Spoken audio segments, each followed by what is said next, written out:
आज का हमारा विषय है उदासीनता। उदासीनता हृदय का ऐसा भाव है जहां हमें किसी बात में रुचि नहीं रहती।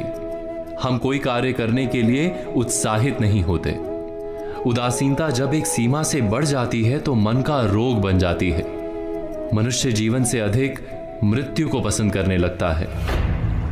हम सब जीवन में कभी ना कभी उदासीनता का अनुभव अवश्य करते हैं। मन निराशा से भर जाता है और हम कार्य का त्याग कर बैठते हैं। अधिकतर हमारी उदासीनता कुछ समय के लिए ही होती है, इसलिए उससे होने वाली हानि को हम पहचान नहीं पाते। किंतु उदासीनता धीरे धीरे आदत का रूप धारण कर लेती है और हम बार बार उदासीनता के कारण हाथ में लिए कार्य अधूरे छोड़ देते हैं। क्या हमारे सबके साथ ऐसा नहीं होता? तो वास्तव में उदासीनता क्या है? इसका जन्म कहां से होता है? इससे छूटने का उपाय क्या है? उदासीनता वास्तव में मन की ऐसी स्थिति का नाम है जब हमें अपनी तकलीफों, अपनी कठिनाइयों का कारण बाहर दिखाई देता है। हम कहते हैं कि समाज बुरा है, नौकर या स्वामी गलत है, पति या पत्नी का बर्ताव अनुचित है, जीवन की परिस्थितियां प्रतिकूल है, वक्त हमारा साथ नहीं दे रहा, वगैरह वगैरह। और जब दुख का कारण बाहर होता है तो उसको बदलने का हमारे पास कोई मार्ग नहीं होता। क्या ये सत्य नहीं? हम समय को किस प्रकार बदल सकते हैं? परिस्थितियों में कैसे परिवर्तन ला सकते हैं हम? अर्थात हम स्वयं को निस्सहाय मानने लगते हैं और वहीं से उदासीनता का जन्म होता है। क्या ये सत्य नहीं?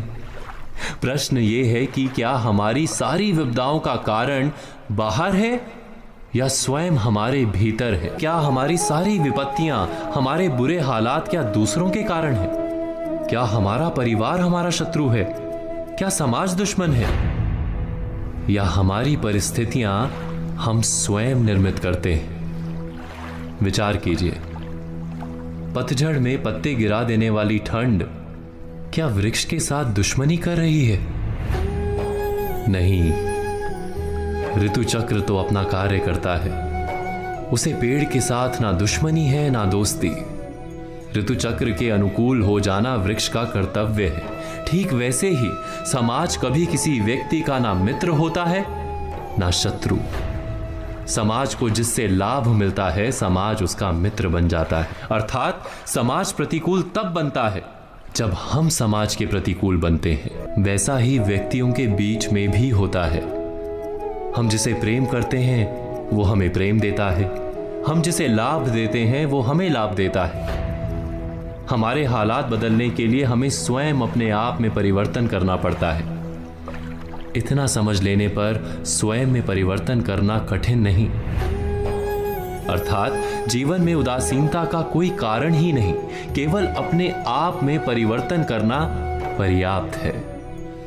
अवश्य विचार कीजिएगा, चिंतन कीजिएगा, मनन कीजिएगा।